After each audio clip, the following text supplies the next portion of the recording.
Namaste. Ah, how wonderful. People, do the Israelis know what namaste is? Very, very good. So, ladies and gentlemen, I'm Ralph, and I've got a great pleasure today to bring you some interesting ways in which Israel and India are going to combine together. So, first of all, let's just see if this clicker is working. Let's see if Israeli technology is up to it. Ooh, what's going on there? There we are. Ah, good. Okay. So, very good. Okay, so what I wanted to do quickly today was to take you through some of the interesting trends that are coming from around the world. One of the things about Israel and Israeli technology is Israel is so far ahead and on the bleeding edge that sometimes it takes the rest of the world a couple of years to catch up and just find out what is in fact coming next. So, what is coming next? I thought I'd just bring you some interesting and cool trends from around the world. And before we do that, I thought I'd show you a trend that started about 15 years ago, is now a $6 billion business. It was a trend, it is a trend, is still being productized into a trend, and it's this. Now you might ask, why is that? And if you look at this next slide, how many of you understand what that means?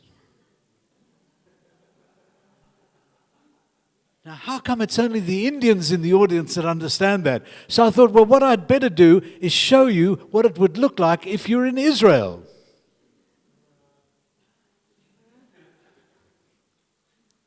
Didn't get much of a laugh there. We got a much better response from the Indians. I think I'll stay in India. Anyway, okay, so let's just have a look. Here's an interesting slide because this is something that has got some specific value and resonance, particularly in Israel. If you look at VR or MR, mixed reality, and certainly AI, it's really becoming a status currency where there's a lot of stuff that's being developed in Israel, very, very important, that's going to be touching upon these areas of particularly AI, machine learning, and all of the various things that are being done by not only the big companies, but certainly a number of the key startups that OurCrowd are developing, and certainly some very interesting stuff that's coming from Cure. I was listening to what Alan Kamer was talking about OurCrowd's health development companies that they're growing. So these are important things that are happening. Okay, so let's see some cool innovation, and the first one is an interesting company from London that has already started to make some interesting waves, and here it is. Now this looks a bit odd to you, but with traffic from, let's say, Rehovot to Tel Aviv, if you started a business like this in Israel, this is not a bad idea. It's taking a bus, it's putting in wheels. This is actually an aerobics and a gym company in England. Just a few months ago in London, they launched a company called Ride to Rebel.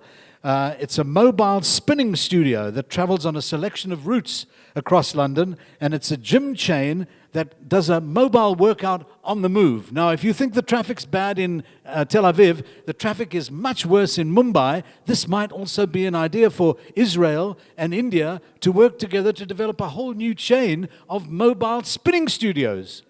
So what do you think? Thumbs up or thumbs down? Or legs up or legs down? Thumbs up or thumbs down? So that's not a bad idea, but certainly it's something that's now being used in the financial district in London, getting people from the outer suburbs. You do your workout, and in fact there's a shower in the back of the bus, so you can get washed and then go into the office and basically do your high finance and make sure that OurCrowd's businesses do well. Okay, let's go to the next one. Now, of course, everyone knows who that is. And let me ask you this, is he Jewish? Why do you say that? No, well, he leaves people quaking. He's not a Quaker. But the reason that people think he is Jewish is because his name Elon sounds like it could be an Israeli name. But that's not actually correct. He was named after his grandfather, whose name was John Elon Haldeman. But the interesting thing is this, he was raised in Pretoria in South Africa, And where did he go to school? He went to a Jewish school. That's the reason that people think he's Jewish, because he thinks Jewish. But anyway, it's true. So, but this is the reason I put this slide in for you. It's interesting. Elon canceled the order for a Tesla because there's a whole new way of what is called two-way transparency. You can be making products, and if you don't like what your customers are doing, you can cut them off. So there was a journalist from an auto magazine in America that did a very bad criticism of Tesla, and in a big blog post, and he said in the blog post, Elon Musk, you should be ashamed of yourself. And he attacked Elon because he didn't like some features in the new Tesla. And so what Elon did, after attending an event for 2 hours, he canceled this journalist's order for a Tesla Model X, stating that he'd been denied service because he was a rude customer. So, you know, that's chutzpah, so he must be partly Jewish, don't you think? Okay, let's go to the next one. Here is an interesting example from Colombia. The reason I showed this might look like old hat to Israelis, but basically Reebok got together in Colombia and got 6 bus shelters into outdoor gyms for an athletic brand called the Gym is Everywhere campaign. But the interesting thing is this: those are smart billboards that are actually measuring and watching who is doing gym in front of them at a bus stop, and this gives you a way of measuring. Now, we saw some fantastic companies this morning that Barak Rabinovitz at his offices showed us, really analyzing data in an interesting way, and clever billboards and the way that advertising companies can measure the statistics from these billboards is clearly something important. But this particular idea of personal trainers that are actually at the bus stop with commuters and watching to see that the measurement is taking place in front of the smart billboards is quite an interesting way to get things done. And on a similar basis, looking at exercise stuff, EasyJet, you don't think of EasyJet, the low-cost airline, as being involved in the exercise business. They're exercising their profitability by low fares, that's true. But this is a project that was launched in Barcelona just a couple of months ago, involving smart shoes which sync with a cell phone app to navigate the wearer to their destination. It was developed by EasyJet in connection with Google Maps in Spain, and the system uses a vibration module, battery, and a miniature Bluetooth low-energy unit inside the sole of each shoe, and a buzz in the heel indicates which direction to turn in, with 2 buzzers for a wrong turn and 3 signaling arriving at the destination. They also put in 4 buzzers if your mother-in-law is near you. So that's not too bad. That would be EasyJet. You then get an EasyJet to get out of town before your mother-in-law found you there. Okay, let's go to the next one. Here's a very interesting project that has been put together by Levi's in San Francisco. And remember, Levi's was founded in San Francisco.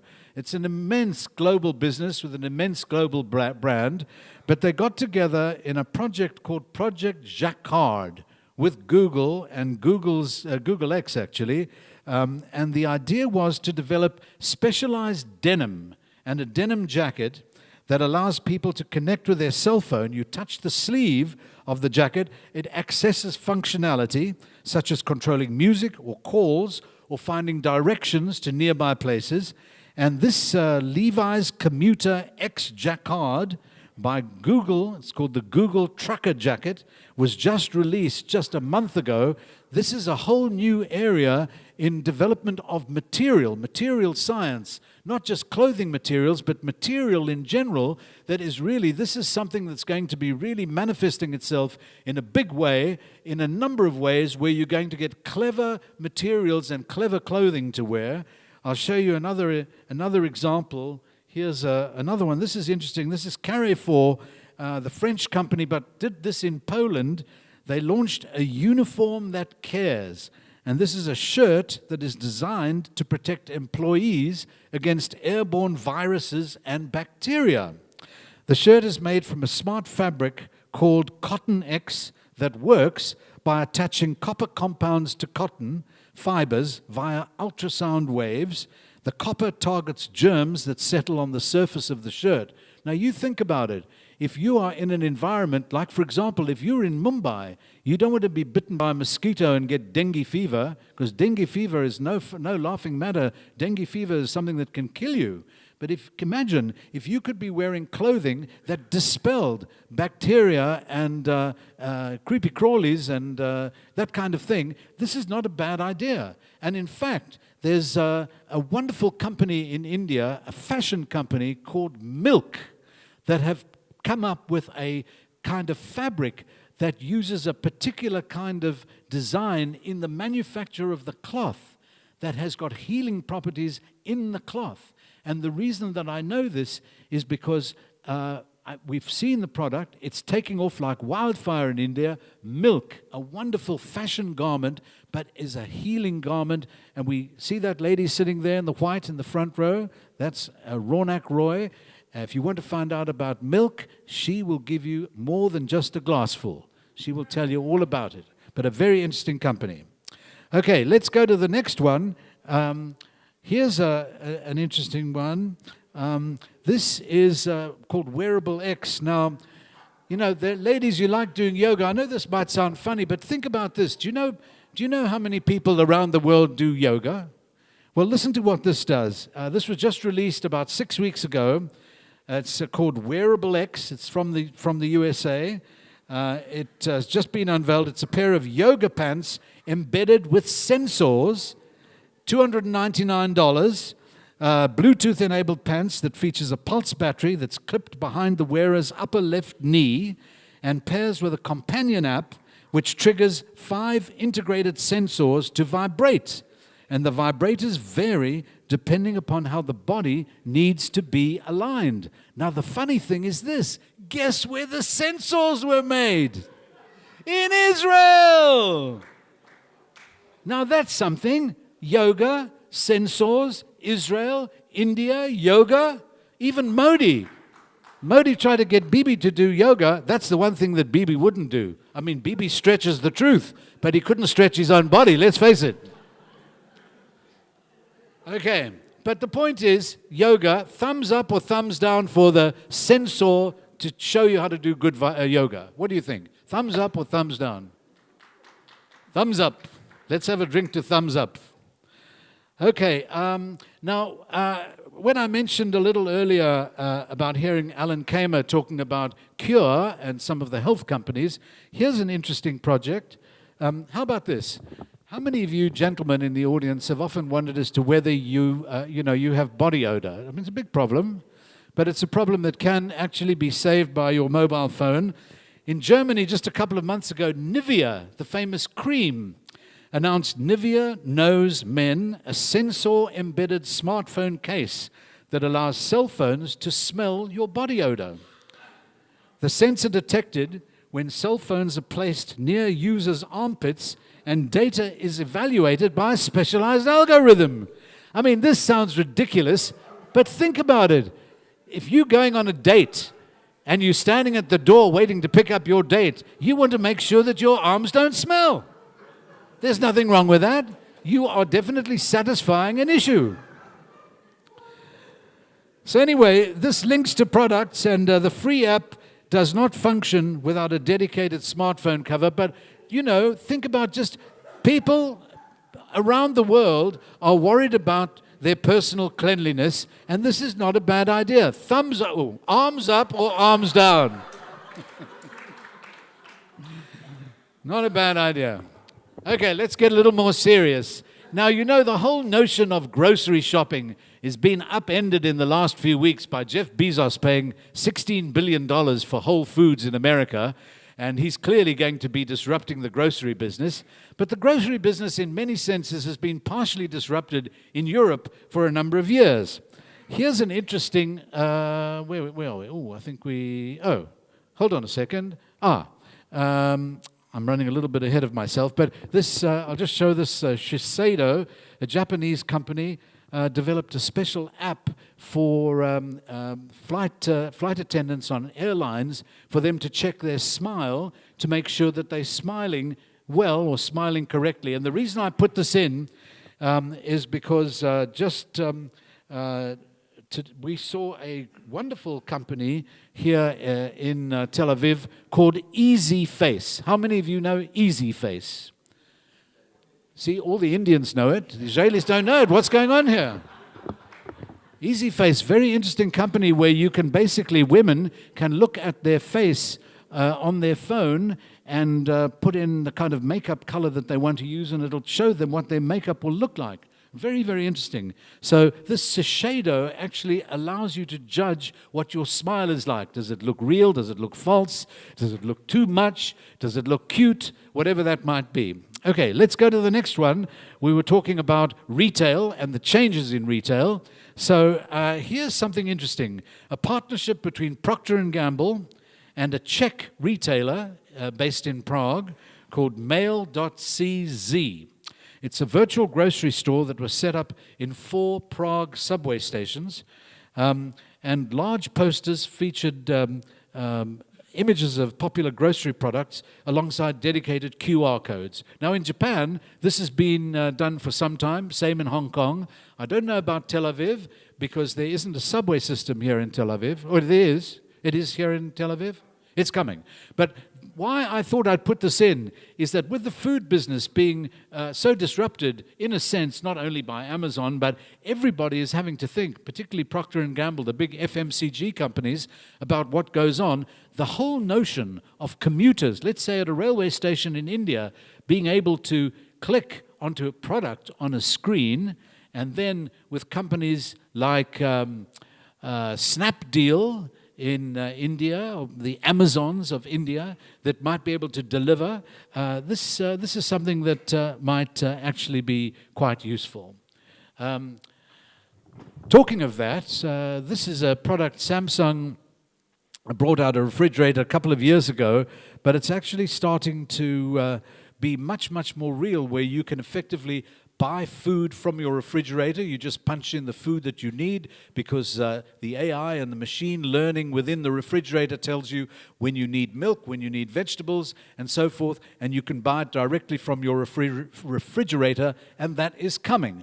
But what happens if you live in a small town where there aren't well-developed delivery systems? Well, here's an interesting product that has just literally come out just 4 weeks ago.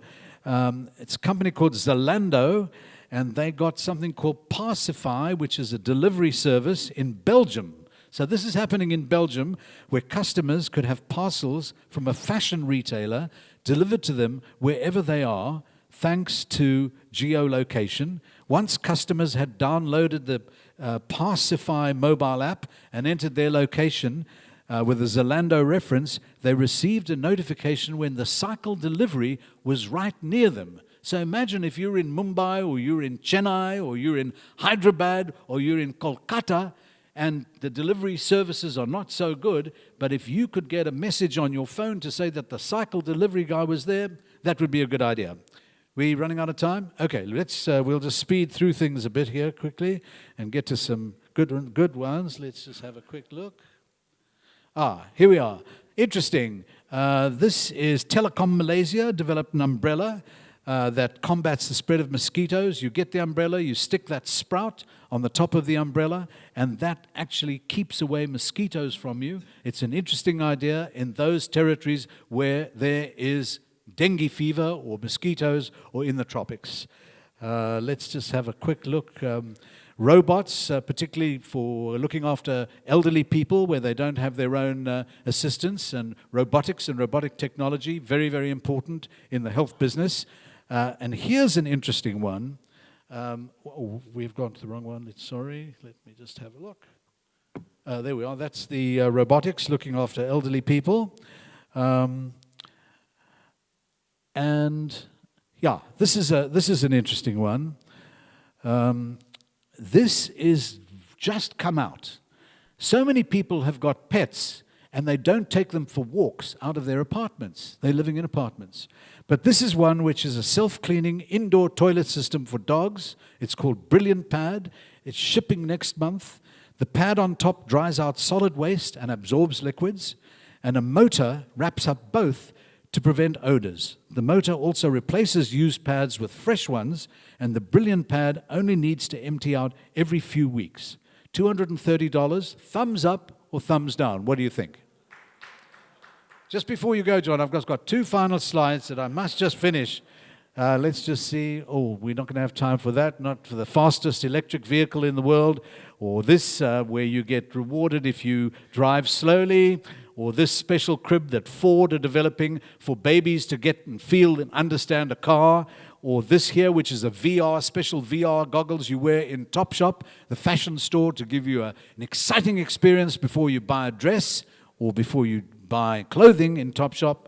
And of course, the final one, just before we finish up, a question to ask all of you here. Would you do this? Germans would, Israelis wouldn't, Indians definitely wouldn't, but a certain supermarket chain in Germany said if you come into the supermarket without clothes on to buy your groceries, you'll get them for free. Thumbs up or thumbs down? Thumbs down, or something else that's down. Okay, just 1 second, John. And I want to just, first of all, congratulate you and also the Indian Advertising Association. We really have had a fantastic opportunity to see some great companies and also superb organization by the IAA to Neeraj and Abhishek and the whole team and the board. Real hats off to you. And so here's something. We've learned on this visit that Israel has everything except for something that only India has and does. That only India has and does. And John, do you know what that is? What does Israel not have that India has? A Hebrew word for jugad. Jugad is creative chutzpah. That's what it is, creative chutzpah. So, ladies and gentlemen, thank you very much.